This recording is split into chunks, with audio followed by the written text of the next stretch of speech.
हुकूमत ने महंगाई के मारे अवाम पर फिर से पेट्रोल बम गिरा दिया है। पेट्रोलियम मसनूआत की कीमतों में इजाफा कर दिया गया है। पेट्रोल की कीमत में 4 रुपये 53 पैसे, हाई स्पीड डीजल की कीमत में 8 रुपये 14 पैसे फी लीटर का इजाफा किया गया है। कीमतों में इजाफे के बाद 1 लीटर पेट्रोल 293 रुपये 94 पैसे का हो गया है, जबकि डीजल की फी लीटर नई कीमत 290 रुपये 38 पैसे पर आ गई है। कीमतों में अगले 15 दिन के लिए इजाफा किया गया है और रात 12 बजे से कीमतों में इजाफे का इत्तलाक हो चुका।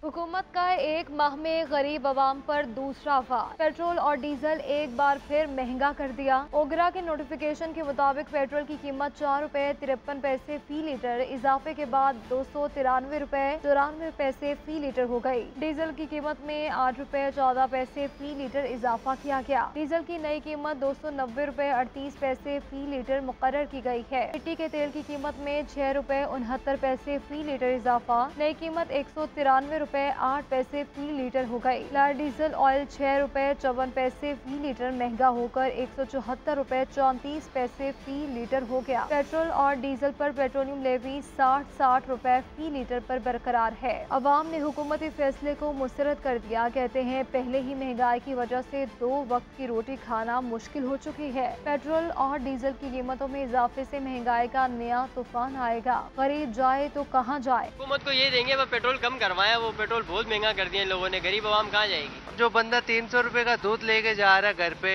200 का पेट्रोल डलवाएगा। जो 1000 रुपए कमा रहा है वो खाने पीने पे लगाए या फिर आने जाने पे मेंटेनेंस पे लगाए। शहरियों ने हुकूमत से पेट्रोलियम मसनूआत में इजाफा वापस लेने का मुतालबा किया है। ऑयल टैंकर्स ओनर्स एसोसिएशन का आज से पेट्रोल और डीजल की सप्लाई बंद करने का ऐलान। एलामी के मुताबिक इंतजामिया की जानिब से नाप तोल में कमी के खिलाफ पेट्रोलियम मसनूआत की सप्लाई बंद रहेगी। मुल्क के तमाम हवाई अड्डों को भी पेट्रोलियम मसनूआत की फराहमी मुअत्तल रखी जाएगी।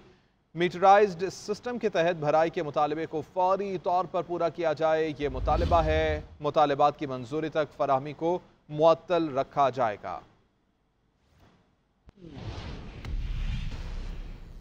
पाकिस्तान नया IMF प्रोग्राम जल्द अज जल्द हासिल करना चाहता है। एक्सटेंडेड फैसिलिटी के लिए बातचीत इब्तदाई मरहले में दाखिल हो चुकी है। ज़्यादा से ज़्यादा लोगों को टैक्स नेट में लाने की ज़रूरत है।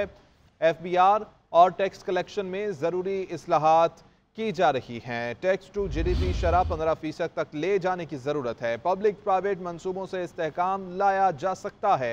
वफाकी वज़ीर ख़जाना मोहम्मद औरंगज़ेब की अटलांटिक काउंसिल वाशिंगटन में गुफ्तगू। कहा कि हमें पहले से मौजूद पॉलिसियों पर अमल दरामद कराना है। हमें वन विंडो ऑपरेशन फाल करना है। मुल्की और गैर मुल्की सरमायाकारों के लिए साजगार माहौल पैदा करना होगा। IT और ज़राअत के शोबे में बेपनाह सलाहियत मौजूद है। आज वाशिंगटन में US पाकिस्तान बिजनेस काउंसिल से मुलाकात अच्छी रही। तमाम स्टेक होल्डर से मुशावरत जारी है। जामे तरक्की के लिए बातचीत भी की जाएगी। आलमी इदारों को पाकिस्तान की मदद के लिए आगे आना होगा। वफाकी वज़ीर ख़जाना मोहम्मद औरंगज़ेब की वाशिंगटन में पाकिस्तानी अमरीकी ताजरों से मुलाकात हुई है। ज़राअत, IT, सनत और तवानाई समेत अहम शोबों में बेहतरी पर तबादला ख्याल किया गया है। वज़ीर ख़जाना ने पाकिस्तान में सरमायाकारी के मौक़े पर रोशनी डाली है। मोहम्मद औरंगज़ेब ने कहा कि पाकिस्तान की समाजी और इक़्तिसादी तरक्की में समुंदर पार पाकिस्तानियों का किरदार काबिल सताइश है। वज़ीर ख़जाना ने ताजरों को पाकिस्तान में सरमायाकारी की दावत भी दे दी। वफाकी वज़ीर ख़जाना ने पाकिस्तान में कारोबार करने वाली IT कंपनियों का दरपेश मसाइल के हल के लिए मुकम्मल ताउन की यकीन दहानी करा दी।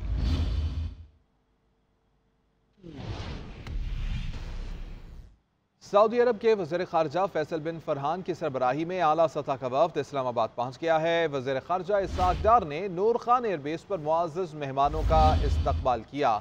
सऊदी अरब पाकिस्तान में ज़राअत, तिजारत, तवानाई, मादनियात, IT और ट्रांसपोर्ट के शोबे में सरमायाकारी करेगा। सऊदी वज़ीर ख़ारजा की आज सदर मुमलिकत, वज़ीर आज़म और मुसल्लह अफ़वाज के सरबराहान से मुलाकात होगी।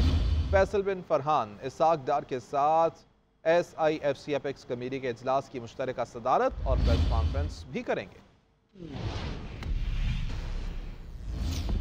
पाकिस्तानी मईशत को दरपेश चैलेंजेस से निकालने के लिए सऊदी अरब मैदान में आ गया। सऊदी वजीर खारजा फैसल बिन फरहान 2 रोजा दौरे पर इस्लामाबाद पहुँच गए। नूर खान एयरबेस पहुँचने पर वजीर खारजा इसहाक डार समेत काबीना के अराकीन ने उनका पुरतपाक इस्तकबाल किया। सऊदी वजीर खारजा की सदर ममलिकत, वजीर आजम और मुसल्लह अफवाज के सरबराहान से मुलाकात होगी, जबकि वो वजीर खारजा इसहाक डार के हमरा SIFC एपेक्स कमेटी के इजलास की मुश्तरका सदारत और प्रेस कॉन्फ्रेंस भी करेंगे। सऊदी अरब की पाकिस्तान में ज़राअत, तिजारत, तवानाई, मादनियात, IT और ट्रांसपोर्ट में सरमायाकारी में दिलचस्पी है। ज़राए के मुताबिक दौरे में रेकॉर्डिंग मंसूबे में सऊदी सरमायाकारी के अमूर भी ज़ेरे गौर आएंगे। तर्जुमान दफ्तर खारजा का कहना है कि पाकिस्तान और सऊदी अरब के माबैन देरीना बरादराना ताल्लुकात हैं। ये 2 रोजा दौरा दोनों ममालिक के 2 तरफा ताल्लुकात को मजीद मजबूत करेगा। वजीर आजम शहबाज शरीफ के हालिया दौरे सऊदी अरब में सऊदी क़यादत ने पाकिस्तान में सरमायाकारी की यकीन दहानी कराई थी। वज़ीर आज़म शहबाज शरीफ की ज़ेर सदारत इजलास में बिजली की कीमत को कम करने के लिए अहम फैसले किए गए हैं। वज़ीर आज़म की कोयले से चलने वाले बिजली घरों को मकामी कोयले पर मुंतकिल करने की हिदायत की गई है। कहते हैं कि बिजली चोरी रोकने के लिए हुकूमत पर अज़्म है। बिजली चोरी रोकने के लिए पंजाब की काविश हौसला अफजा है। दीगर सूबे भी बिजली चोरी को रोकने के लिए इक़दाम करें। ट्रांसमिशन लाइन सिस्टम की हालत ठीक नहीं है। बारिशों से होने वाले जानी नुकसान पर अफसोस है। NDMA के दीगर सूबों के साथ मिलकर जामे प्लान वज़ा किया जाए। बारिशें भी हो रही हैं, मेरे ख्याल है आपके डैम्स भी भरेंगे और आपको पन बिजली का भी इंशाल्लाह फ़ायदा होगा। लेकिन बारिशों का जो डाउन साइड है, मेरी आज चेयरमैन NDMA से बात हुई इन हालिया बारिशों में, तो उससे ख़ासी इंसानी जानों का भी नुकसान हुआ है। अल्लाह ताला जो चले गए इस दुनिया से उनको जन्नतुल फिरदौस में जगह अता फरमाए। सब कॉमन नॉलेज ना हो कि बिजली की चोरी हमने किस तरह रोकनी है। और मुझे पता चला है कि पंजाब में काफ़ी अच्छी इसकी प्रोग्रेस शुरू हो गई है और यकीनन बाकी सूबे भी इसमें इंशाअल्लाह पूरी तरह कंट्रीब्यूट वो करेंगे। फाइनली आपकी जो हाइडल पावर जो है उसको आपने किस तरह आपने आगे बढ़ाना है। अल्टीमेटली आपको इसी तरफ आना है, आप रिन्यूएबल एनर्जी की तरफ। माफिया जो है इस मुल्क के अंदर, जो जिसको आप टैंकर माफिया कहते हैं, जो आप क्रूड ऑयल और जो ये है वो माफिया जो लाइक पैरासाइट जो इस मुल्क की जो दौलत को निचोड़ रहा है। 27 अरब डॉलर आप इंपोर्ट कर रहे हैं आप अपनी बिजली की जो ज़रूरत पूरी करने के लिए। अब दूसरी आपकी जो ट्रांसपोर्ट की ज़रूरत पूरी करने के, वो तो आप कम नहीं कर सकते। अब जो बिलियंस ऑफ डॉलर्स की जिसका तेल आप इंपोर्ट कर रहे हैं उसको तो आप कंट्रोल कर सकते हैं by using alternative plans for power generation. तो मैं समझता हूँ कि आप इसके ऊपर एक अच्छी तरह आप अपना कोल्ड कैलकुलेशन कर लें। आई कैन गारंटी यू कि लॉन्ग टर्म में you will be the winner. Asifa Bhutto ने रुकने कौमी असम्बली का हल्फ उठा लिया है। पीपल्स पार्टी के अरकान ने आसिफा भुट्टो को हल्फ उठाने पर मुबारकबाद पेश की। चेयरमैन पीपल्स पार्टी बिलावल भुट्टो जरदारी भी ऐवान में इस मौके पर मौजूद थे। आसिफा भुट्टो ने हल्फ उठाने के बाद मेहमानों की गैलरी में पीपल्स पार्टी क़यादत से मुलाकात की। बख्तावर भुट्टो और उनके शौहर और बच्चे भी गैलरी में मौजूद थे। आसिफा भुट्टो ने अपने भाइयों से हाथ भी मिलाया। सदर ममलिकत आसिफ अली जरदारी ने आसिफा भुट्टो को कम उम्र तरीन खातून MNA के तौर पर हल्फ उठाने पर मुबारकबाद दी। तहरीक इंसाफ के चेयरमैन बैरिस्टर गौहर की हुकूमत पर कड़ी तनकीद। बोले कि आसिफा भुट्टो के बतौर रुकने कौमी असम्बली हल्फ उठाने पर हर पाकिस्तानी का एहतजाज बनता है। कौम का 6.5 करोड़ का नुकसान करवा के आसिफा भुट्टो का हल्फ लिया गया है। कॉन्स्टिट्यूशन की वायलेशन करते हुए, रूल्स 57, 54 और 86 की वायलेशन करते हुए 1 अप्रैल वाला एजेंडा आज रिपीट किया था। इसकी हम मजम्मत करते हैं और ये इसलिए कि आज़ाद अदलिया हर हुकूमत की एक सबसे पहला कंसर्न होना चाहिए। इनका कोई कंसर्न नहीं कि अदलिया आज़ाद हो, इसलिए हम इसकी भी मजम्मत करते हैं। आसिफा भुट्टो के वोट पे, ओथ पे हर पाकिस्तानी का एहतजाज बनता है। आपको यकीन दिलाता हूँ, इन्होंने मोरूसी सियासत को परवान चढ़ाया। आपको यकीन दिलाता हूँ कि आसिफा भुट्टो को आज भी पता नहीं होगा कि वो किस कंस्टिट्यूएंसी से इलेक्ट होके आई, इसलिए हम उसकी भी मजम्मत करते हैं। आपने आज हिस्ट्री बनाई, हुकूमत ने कभी वॉकआउट नहीं किया। सबसे पहले इन्होंने कहा हम वॉकआउट करते हैं। ये पाकिस्तान की हिस्ट्री की पहली हुकूमत है जो वॉकआउट कर रही है। गैर शरई निकाह केस में बानी PTI और बुशरा बीबी को रिलीफ ना मिल सका। खावर मानिका के वकील रिजवान अब्बासी ने दलाइल दिए कि बानी PTI और बुशरा बीबी की शादी फ्रॉड साबित हुई है। खावर मानिका के बच्चों के हकूक भी छिन गए हैं। अदालत ने केस की समाअत 24 अप्रैल तक के लिए मुलतवी कर दी। इस रिपोर्ट में जानिए।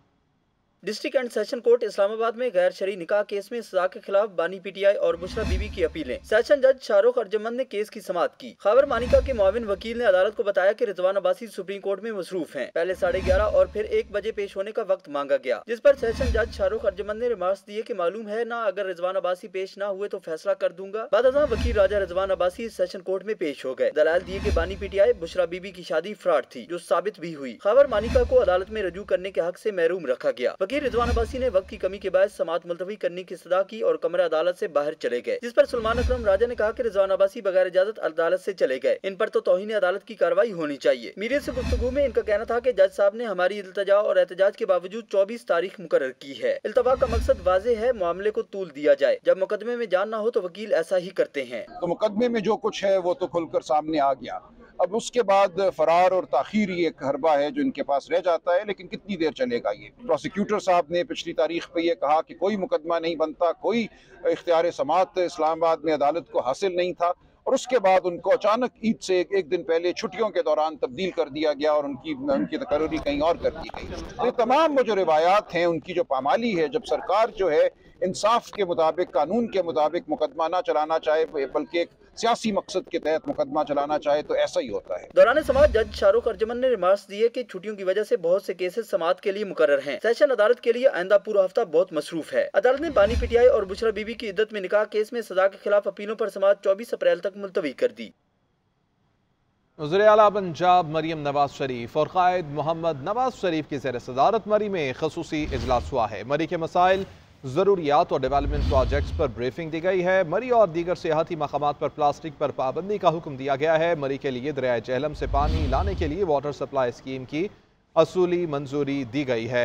नवाज शरीफ ने कहा कि मरी कंक्रीट का जंगल बन चुका है, तामीराती मयार मद्देनजर नहीं रखा गया है। लैंडस्लाइडिंग पॉइंट्स पर होटल्स, इमारतों की तामीर खतरनाक साबित हो सकती है। सियाहती मकामात बदइंतजामी की तस्वीर बने हुए हैं। शहबाज शरीफ को मरी में गैर कानूनी इमारतें हटाने पर शाबाश देता हूँ। मरियम नवाज शरीफ ने कहा कि भद्दे स्ट्रक्चर मरी के कुदरती हुस्न को मस्ख कर रहे हैं। अवाम की जिंदगी का तहफ़्फ़ुज़ हुकूमत की अव्वलीन तरजीह है। खैबर पख्तूनख्वा हुकूमत का भी रोटी की कीमत में 5 रुपए कमी का ऐलान। वज़ीर खुराक ज़ाहिर शाह तोरो कहते हैं कि 100 ग्राम की रोटी की कीमत 15 रुपए, जबकि 200 ग्राम रोटी की कीमत 30 रुपए मुकर्रर की गई है। खैबर पख्तूनख्वा की हुकूमत अवामी हुकूमत है। अवाम की फलाह बहबूद के लिए इसी किस्म के इक़दामात उठाती रहेगी।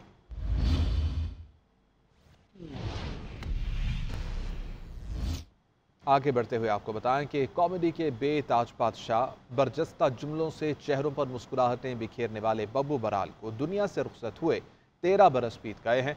बब्बू बराल ने बैक वक्त फिल्म, टीवी और थिएटर पर अपने फ़न का लोहा मनवाया।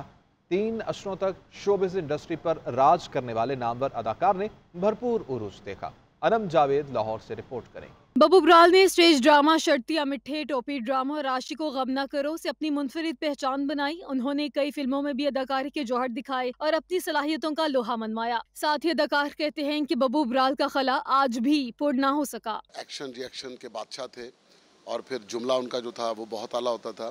फिर ढोलक के भी मास्टर थे, कव्वाली के मास्टर थे। मतलब उनको हर फन मौला कहा जा सकता है, बल्कि कहा जाना चाहिए और कहते भी हैं। वो लोग कभी नहीं मरते जो दिलों में ज़िंदा होते हैं, मरते वो हैं जो कुछ करके नहीं जाते। बब्बू बराल साहब बहुत कुछ करके गए हैं अपने मुल्क की सकाफ़त के लिए, कल्चर के लिए, और फ़न मज़ाह में जो उन्होंने अपना किरदार अदा किया है वो बहुत देर तक याद रखा जाएगा। बब्बू बराल की नुमाया फिल्मों में चन्ना सच्ची मुच्ची, मुझे चांद चाहिए, निक्की जई हाँ और दीगर शामिल हैं। फन का ये चमकता दमकता सितारा 16 अप्रैल को 51 बरस की उम्र में मद्दाहों को सोगवार कर गया। अनम जावेद, GNN लाहौर।